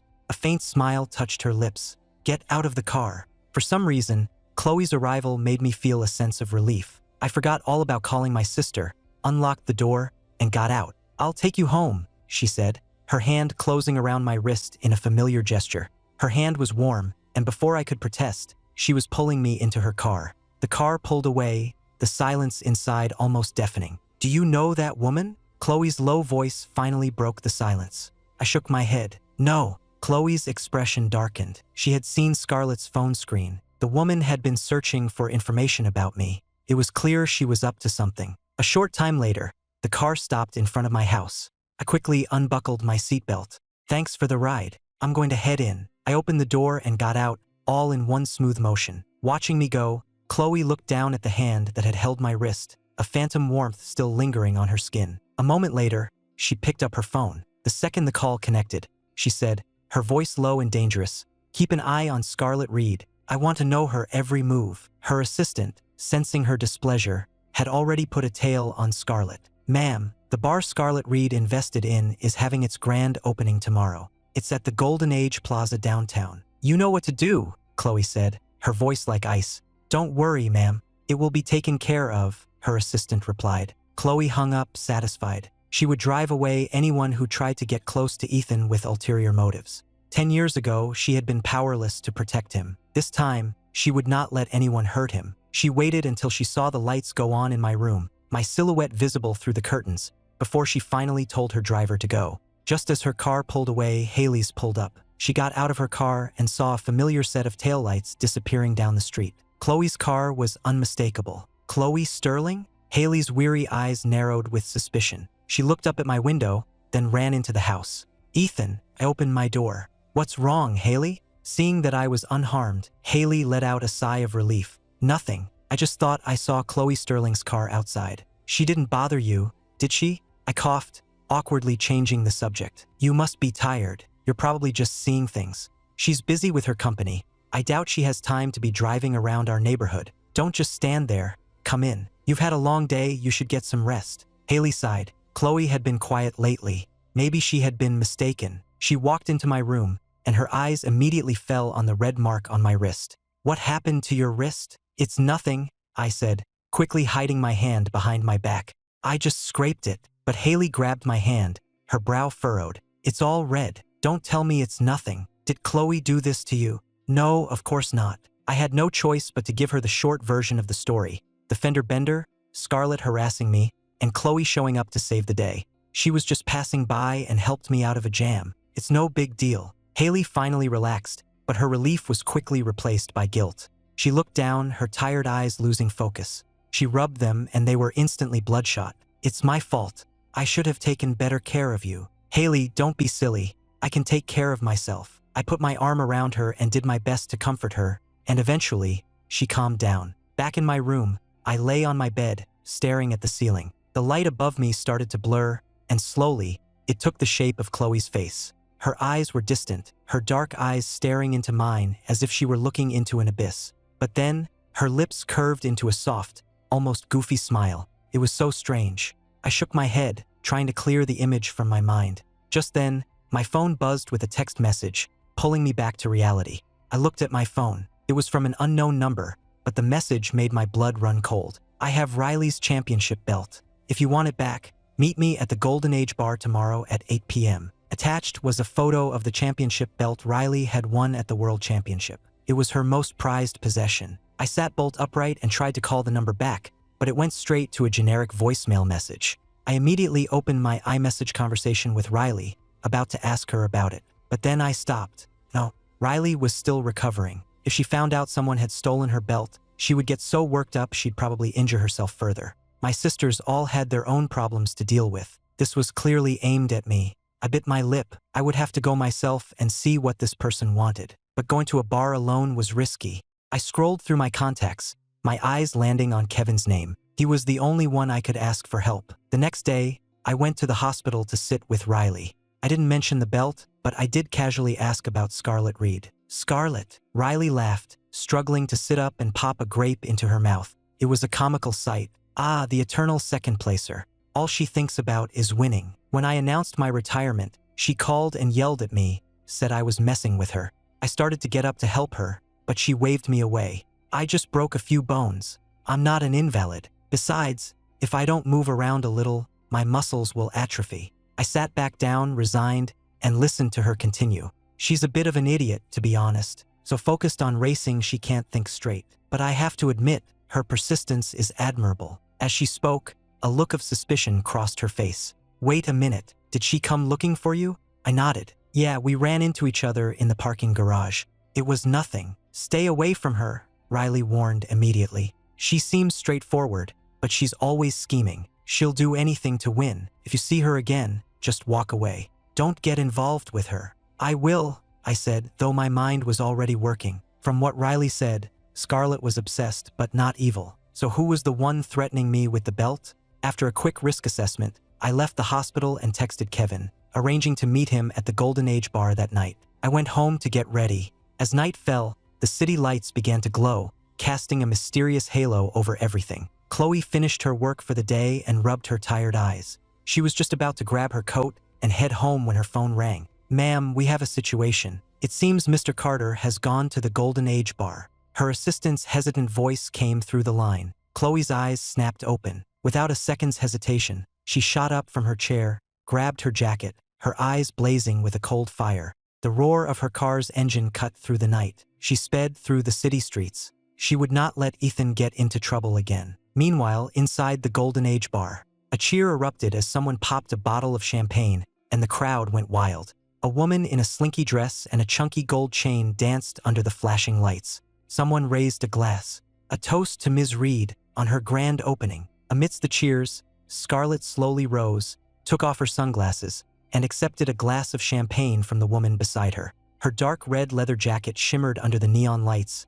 and the black top she wore underneath offered a tantalizing glimpse of skin. She raised her glass, pointing a finger to the ceiling. Her voice, though low, carried over the music. Tonight, all drinks are on Ms. Monroe. Madison Monroe, the woman beside her, was the bar's other main investor. She was here to support her friend's new venture. The crowd cheered again, losing themselves in the music and the alcohol. Scarlet sat down, pulled out her phone, and sent me a text. Are you here? At the entrance to the Golden Age bar, a bouncer stopped me. Good evening, sir. Do you have a reservation? He was clearly taken with my appearance, his eyes lingering on me as he spoke. I glanced at the new text on my phone and said to the bouncer, I'm a friend of Ms. Monroe's. She's expecting me. Ms. Monroe. His demeanor changed instantly. Of course. Right this way, sir. I'll show you in. He led me through the club, the music growing louder with every step. Heads turned as I walked by, and I could feel eyes following me long after I had passed.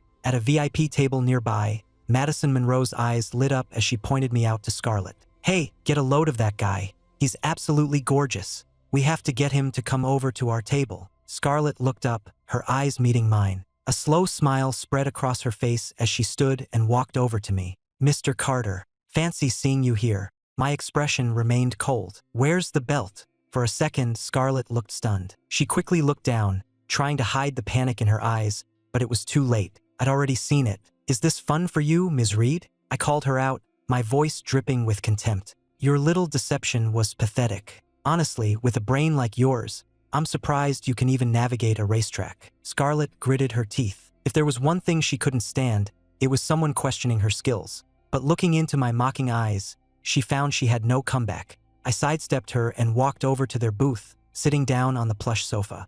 I looked up at her, my expression hard. I don't have time for games. Give me the belt. A flash of anger appeared in Scarlet's eyes. She spun around and sneered. You want the belt? Fine, but you're going to have to win it back. With a wave of her hand, Madison understood and quickly ushered the other guests away from the table. A moment later, a waiter appeared with 2 sets of dice and 6 empty shot glasses, which he arranged in the center of the table. Russian roulette, Scarlet said, picking up a dice cup, her voice laced with challenge. The rules are simple. We take turns rolling. If I roll a 3, I pour a shot. If you roll a 3, you have to drink every shot on the table. Last one standing wins the belt. She raised an eyebrow, a confident smirk on her face. She was famous for being able to drink anyone under the table. She was sure she could handle some pretty boy. The crowd around us murmured in excitement. He's finished. Doesn't he know Scarlet can drink anyone under the table? This isn't even a fair fight. Several people were looking at me like I was prey, eagerly waiting for my humiliation. I, however, was unfazed. I lifted my dice cup, a 3. Without hesitating, I picked up a shot glass and downed it in one go. The crowd cheered.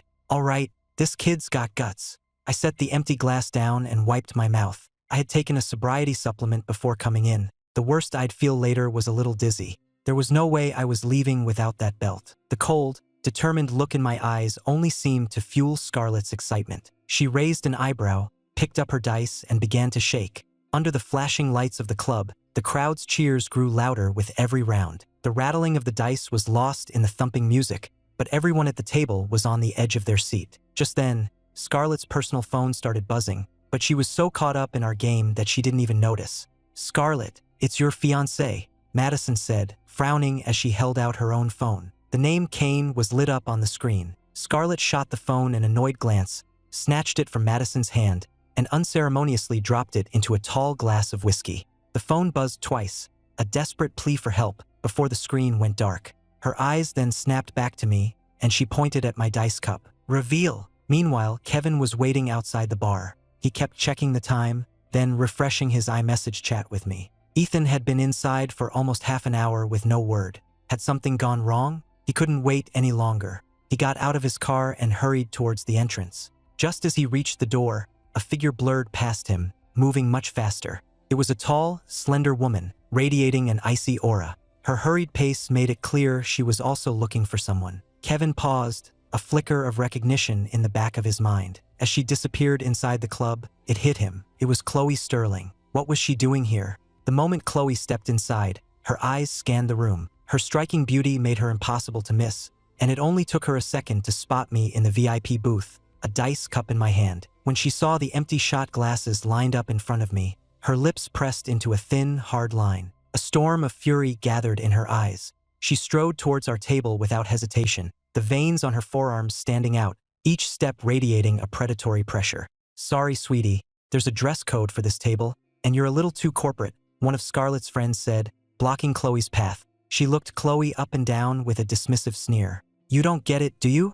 You don't fit the vibe. What's with the suit? Trying to play CEO? Look, the bar over there is hiring. Maybe you should try your luck." A nasty smile spread across the woman's face as she took a large gulp of her drink. Chloe's eyes narrowed. She glanced past the woman at the others at the table. Slinky dresses, leather jackets, ripped jeans. It was true, her business suit was completely out of place. Slowly, deliberately, she shrugged off her suit jacket and tossed it onto a nearby couch. The white silk blouse underneath clung to her curves. She casually undid the top 2 buttons, revealing the elegant line of her collarbone, a hint of dangerous allure. Then, she rolled the sleeves up to her elbows, exposing toned, graceful forearms. All the while, her eyes never left the woman blocking her path, her gaze sharp and intimidating. Then, in a sudden movement, Chloe's hand shot out and grabbed the cheap, chunky necklace around the woman's neck, ripping it off with a sharp tug.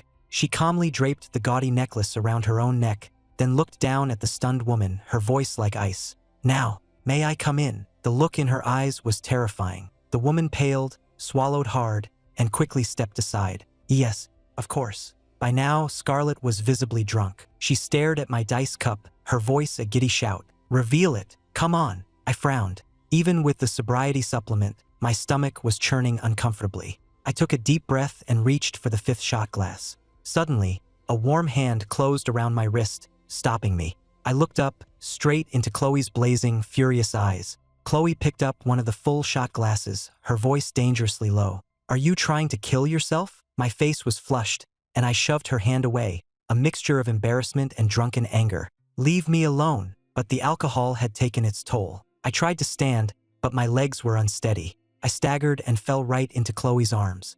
Her arms wrapped around me, holding me steady. The onlookers stared, stunned into silence, the entire table holding its breath. "Chloe, let go of me." I struggled against her. "I haven't won yet. I still have to get the belt back." I reached for the dice cup, but she clamped her hand over mine. "Stop it," she said, her low voice full of authority. She tried to pull me away from the table, but I was struggling too much. "Don't interfere," I slurred, my vision blurring. "If you want me to leave, you have to help me drink her under the table." I had to admit, I had underestimated both the alcohol and Scarlet's tolerance. Since I had thrown down the gauntlet, Chloe's gaze, now positively lethal, shifted to Scarlet. Her voice was so cold it could have frozen the air. "You have two choices. Give him the belt, or this bar, which opened tonight, will be closed for good by morning." Her icy words cut through the noise of the club, and the threat in them was enough to instantly sober Scarlet up. This was Chloe Sterling. Everyone in the city knew how ruthless she was in business. A threat like that from her was not an empty one. But Scarlet couldn't stand the thought of backing down. She had gone to all this trouble to get Riley back on the racetrack. She couldn't just give up now. Scarlet started to argue, but Chloe cut her off. "You have 3 seconds. Chloe pulled out her phone, her expression grim. She pulled up her assistant's contact, her thumb hovering over the call button. "1. Fine, I'll give it to you." Scarlet caved instantly. She grabbed the championship belt from her bag and reluctantly handed it over. "Here, take it." Chloe put her phone away, took the belt, and turned to me. I was barely conscious. She sighed and helped me to my feet. I sagged against her, muttering, "Chloe Sterling, you heartbreaker, don't touch me." Chloe had a waiter carry the belt and follow them. As they reached the exit, they ran right into Kevin, who was just coming in. He rushed towards us, then stopped short when he saw Chloe's face. He knew all about her history with the family, how she had broken the engagement right before Ethan's accident. And now here she was, clinging to him like a ghost. "Give him to me," Kevin said, his voice cold, his eyes wary as he met Chloe's gaze. Chloe gave him a cool look. "He's drunk. You can't handle him by yourself. You drive his car. I'll take you both home." Her tone was icy, but the look she gave me was filled with genuine concern. She couldn't bear to think what might have happened if she'd arrived any later. For a moment, Kevin was confused. Did Chloe Sterling hate Ethan, or was she in love with him? He stared at her for a long moment before finally nodding. Getting Ethan home safely was the priority. As they left the bar, I was still struggling in Chloe's arms. "Riley's belt. Can't pass out. Haven't gotten the belt back yet." Chloe's hand tightened on my waist. "Be still," she whispered. "We have the belt." Her familiar voice was like a cool breeze, cutting through the alcoholic haze in my mind. I slowly opened my eyes, but my vision was blurry, and I couldn't make out her face. "Who are you?" I asked, my cheeks flushed, my expression as dazed and helpless as a lost kitten's. Chloe didn't answer. She helped me into the passenger seat of Kevin's car, then handed him the championship belt. "I'll leave him with you." Kevin was stunned by her unexpectedly civil demeanor. In business, she was known for being utterly ruthless, and her battles with Victoria were legendary. Tonight, she seemed like a completely different person, but his prejudice was too deeply ingrained. "You don't need to worry, Miss Sterling," he said coolly. "My relationship with Ethan is, naturally, much closer than yours." With that, he took the belt, gave her a curt nod, and got into the car.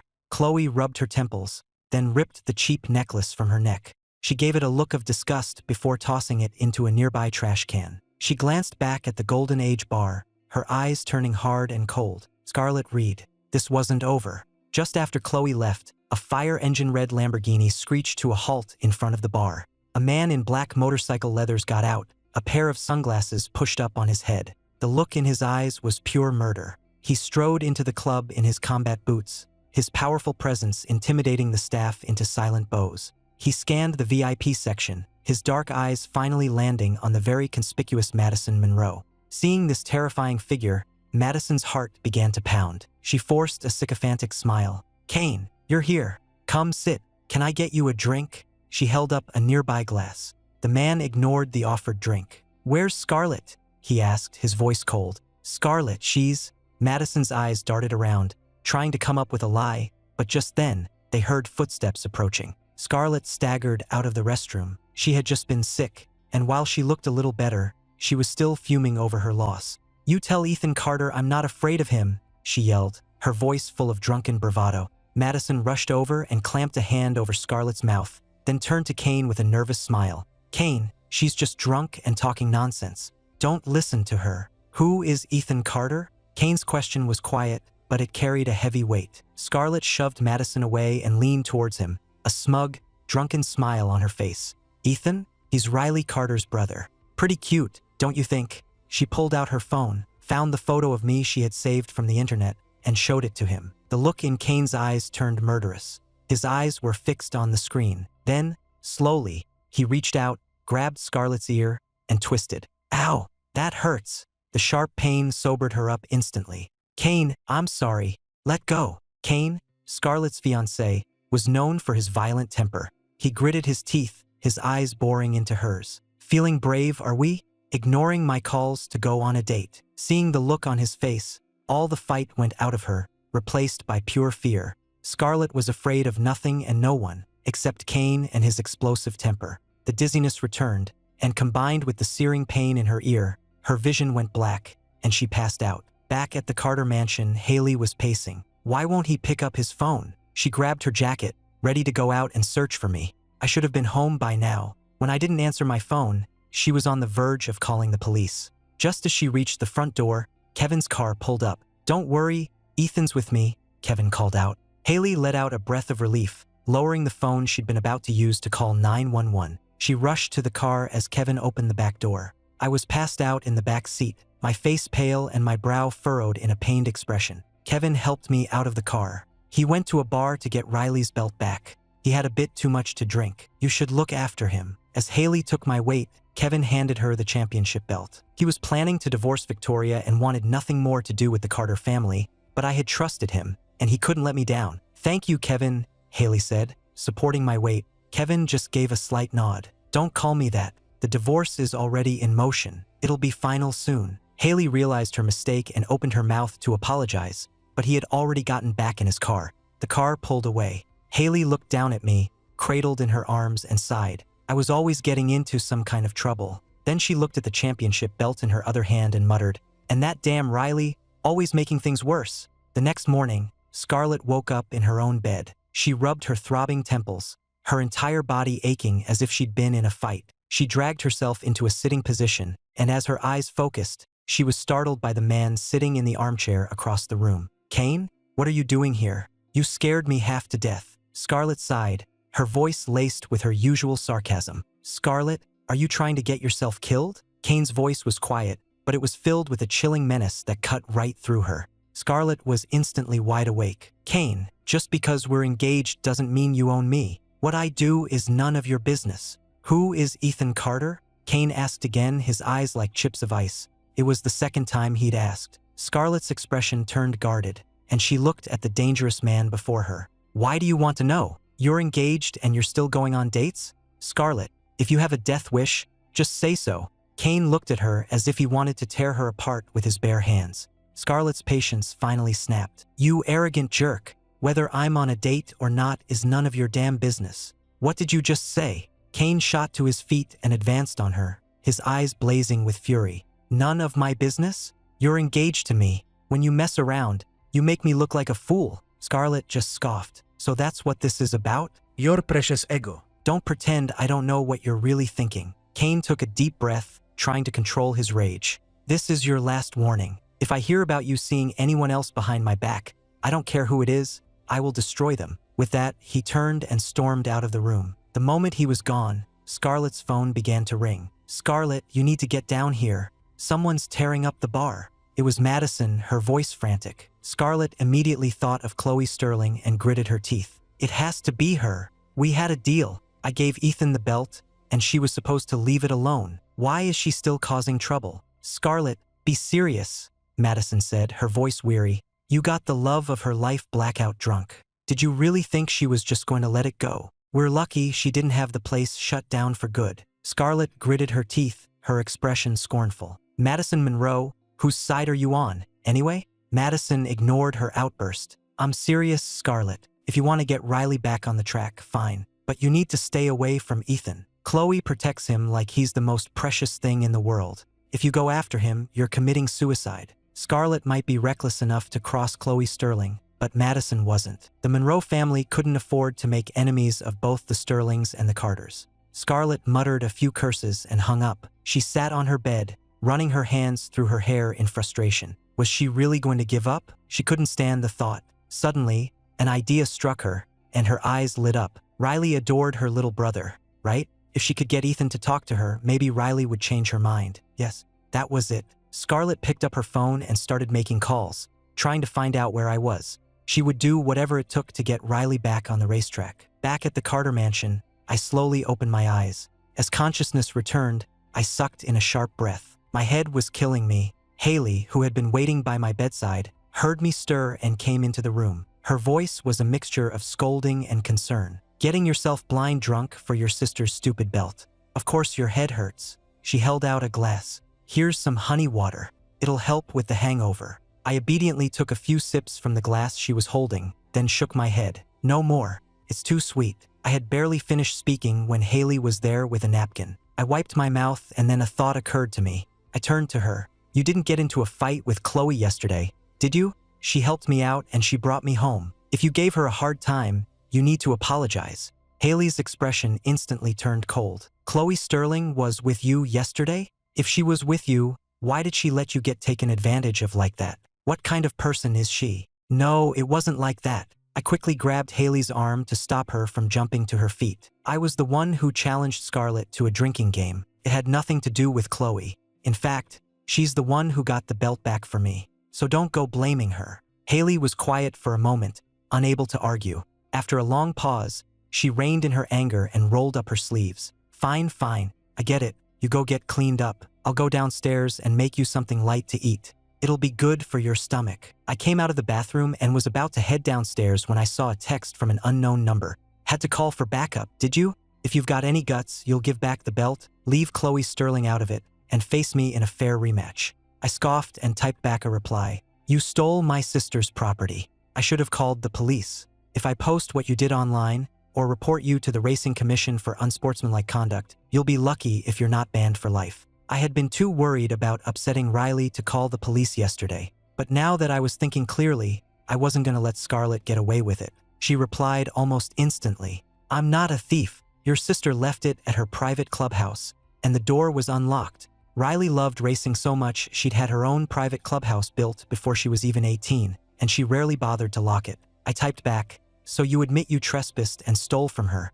I'm sure the security cameras got a good look at you. I'm on my way to get the footage now. If you bother me again, I'll post it online for the whole world to see." I sent the message and turned off my phone. With people like Scarlet, you had to play hardball. It was the only language she understood. Haley's breakfast was on the table, and I told her what had happened as I ate. Once the last traces of alcohol had worn off, I got ready to go to the hospital to see Riley. As I drove past Chloe's mansion, I saw her just coming out of her front door. Our eyes met for a brief second, and I instinctively hit the gas, speeding away. I still didn't know how to face her. Chloe paused, one foot in her car, and watched me speed away, a wry, helpless smile on her face. She had waited all morning for a text or a call to say thank you, and instead, I was literally running away from her. Was she some kind of monster? Her expression hardened, and an icy aura settled around her. "Drive," she said to her chauffeur. I had just gotten out of my car in the hospital parking garage when a familiar figure blocked my path.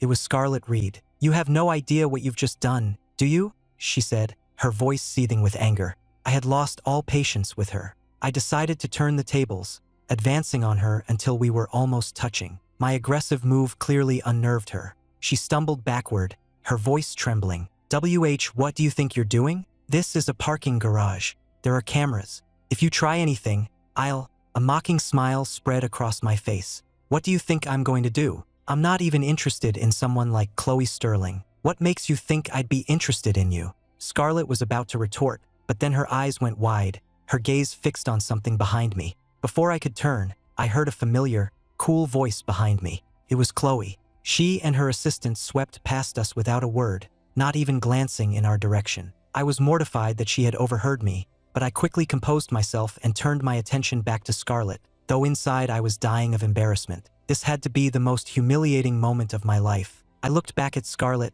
my eyes like daggers. "This is your last warning. Leave me alone, or I'll tell my sister everything and let her deal with you. Do you understand?" With that, I walked around her and got on the elevator to the inpatient floors. As the doors closed, I couldn't help but wonder what Chloe was doing at the hospital. Was she sick? She didn't look it. I shook my head, pushing the thought from my mind, and headed for Riley's room. I had a smile on my face as I walked in, but it vanished the second I saw who was there. Chloe Sterling was sitting in a chair by the window. "Ms. Sterling," I said politely, though my mind was racing. Didn't that audiobook say my sisters and Chloe were mortal enemies? What was going on? I walked over to Riley and whispered, "What is she doing here?" But before Riley could answer, Chloe spoke. "Shortly before your sister announced her retirement, she signed an endorsement deal with the brand Apex Racing, which included an agreement to participate in an exhibition race. However, due to her accident and subsequent retirement, she is now in breach of that contract."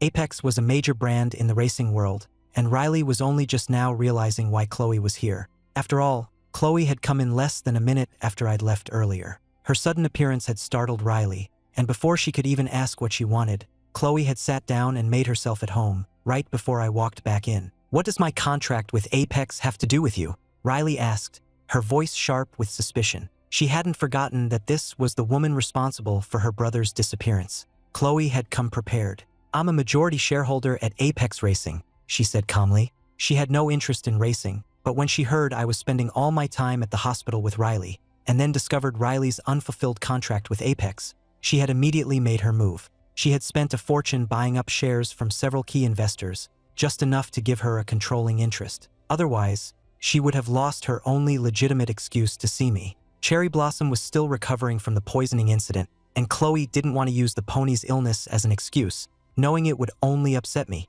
As Chloe's assistant produced the ownership documents, Riley exploded. "Chloe Sterling, you are my family's sworn enemy. If I had known you were involved with Apex, I never would have signed with them." Chloe remained unfazed by her outburst. "Business is business. Contract was signed. Are you planning on breaking it, Ms. Carter?" "Yes, I'll break it. It's just a penalty clause, right? The Carter family can afford it." "I can afford it," Riley said, her jaw set stubbornly. Even with me standing right there, safe and sound, she couldn't forgive the woman who had caused her 10 years of grief. It was a hatred that ran bone deep. Chloe seemed to have anticipated this. She nodded slowly. "Apex was very eager to work with you, Miss Carter. They made a very generous offer. And you, being a woman of principle, offered to increase the penalty for breach of contract in exchange for a higher fee to show your commitment. If you break the contract, you will be liable for $66.8 million. My eyes went wide. I stared at Riley in disbelief. $66.8 million? Riley, what were you thinking? Why would you agree to such a high penalty? I turned to Chloe, looking at her like she was a lone shark. This contract is insane. The endorsement fee wasn't even that high. How can the penalty be so much? The look in my eyes, Chloe found, was rather endearing. She met my gaze and held it. She savored every moment that I looked only at her. Riley noticed the way Chloe was looking at me and bristled. "Chloe Sterling, stop staring at my brother." If she hadn't been injured, she would have launched herself out of bed and attacked her. Chloe didn't argue with Riley. Instead, she explained to me in a calm, even voice. "As I understand it, the original penalty was $6.68 million. Ms. Carter was the one who voluntarily increased it to show her good faith." My expression darkened. Before I could lose my temper, Riley quickly confessed. "It's not about the money. I'm just used to going all in. I never thought I'd have an accident." I gave her a long, hard look, a mixture of disappointment and genuine heartache. What had happened to my sisters in the 10 years I was gone? How had they all become so extreme? "My sister was seriously injured. I won't let her put herself in danger again," I said, my voice firm with love and concern. Seeing my fierce protectiveness of my sisters, a wave of jealousy and longing washed over Chloe. What had the Carter sisters ever done to deserve a brother like me? "Then you'll have to pay the penalty," Chloe said, her voice as cold and unforgiving as a heartless landlord's. I suspected she was doing this just to get back at Riley, but $66.8 million was a huge amount of money. I didn't have it, but my family did. Just as I was about to agree, Chloe spoke again. "There is another option if you don't want to pay the penalty. The endorsement only requires a few photo shoots, and the exhibition race is purely for show. There's no real danger. Once Ms. Carter has recovered, she can simply fulfill her contractual obligations." She said it so matter-of-factly, as if it were just business, her voice devoid of any emotion. She looked at me and added, "And if you're worried, you can be present for everything, to ensure your sister's safety." I was taken aback. After all that aggressive posturing, she was just going to let it go that easily? Was this some kind of trick? The thought had barely crossed my mind when Chloe, as if reading my thoughts, said, her voice sincere, "There's no trick. Ms. Carter is a huge star in the racing world, and she has a massive online following. Apex needs her influence."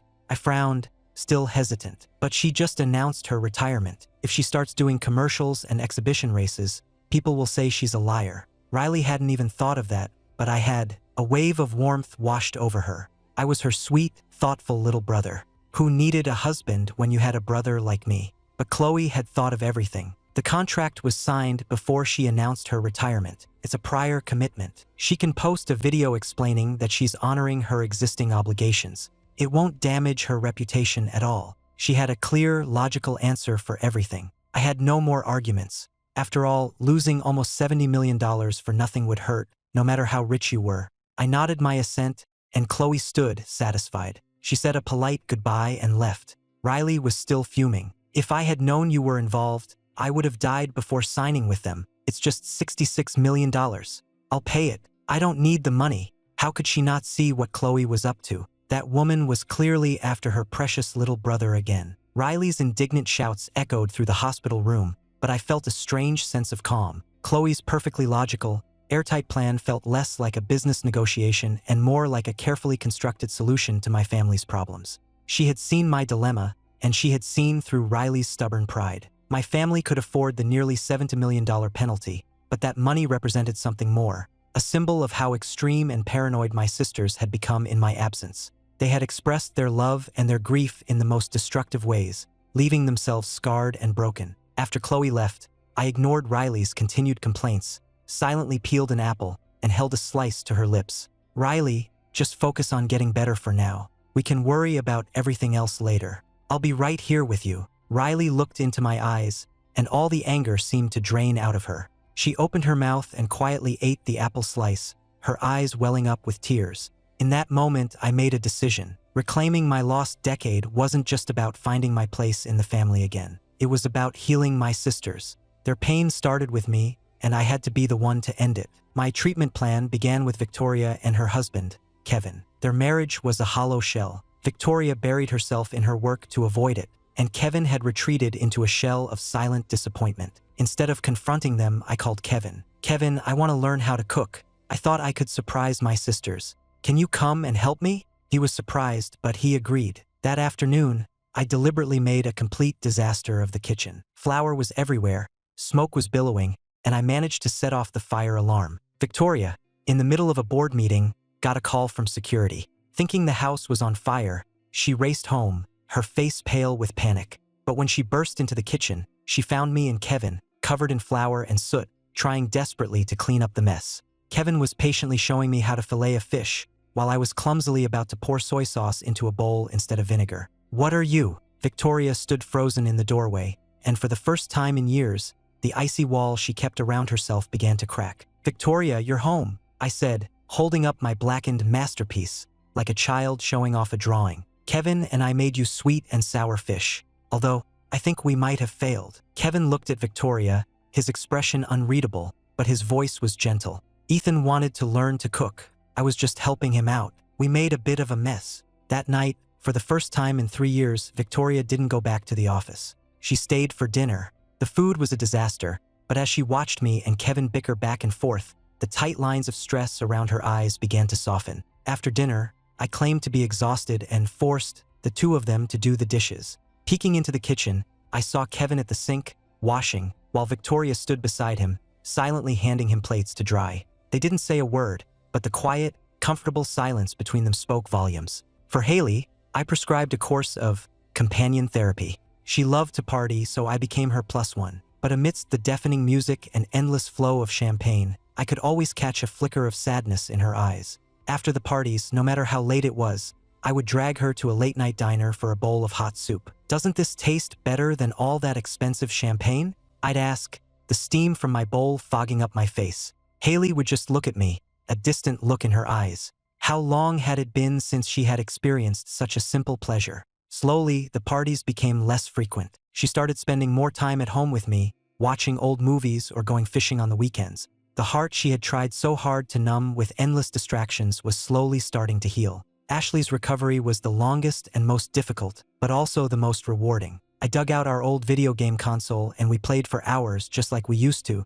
I told her a story I had made up about my disappearance, about being taken in by a kind, artistic couple in a small, secluded town in Vermont. a place with no corporate battles or family feuds, just quiet, peaceful days. "See, Ashley?" I said, taking her hand and leading her outside into the sun. "The world is so big. Our pain is just a small part of it." Slowly, the emptiness in her eyes began to fade, replaced by a flicker of her old light. As for Riley, while she was recovering, I became a student of auto racing. I watched tapes of all her races, studying her technique until I could point out her best and worst moments on the track. She was surprised by my dedication, and she started to open up to me about the real joy of racing, not just the adrenaline rush of cheating death. "Ethan, when I'm better, I'll teach you how to drive a go-kart.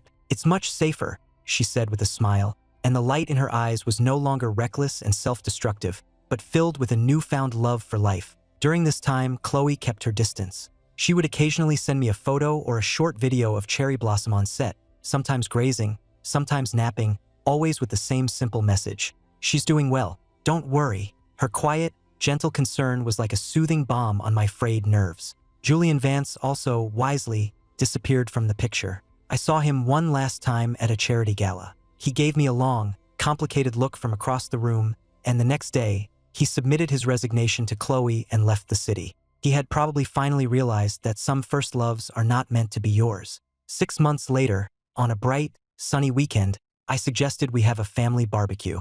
In the backyard, the charcoal was glowing red-hot. Victoria and Kevin were putting chicken wings on skewers, Haley was mixing up a batch of barbecue sauce, and Ashley and Riley were chasing each other across the lawn. Seeing them all together, so happy and carefree, brought tears to my eyes. "I'm so sorry, Ethan," Victoria said, her voice thick with emotion. "For 10 years, I was so obsessed with your memory that I neglected everyone around me.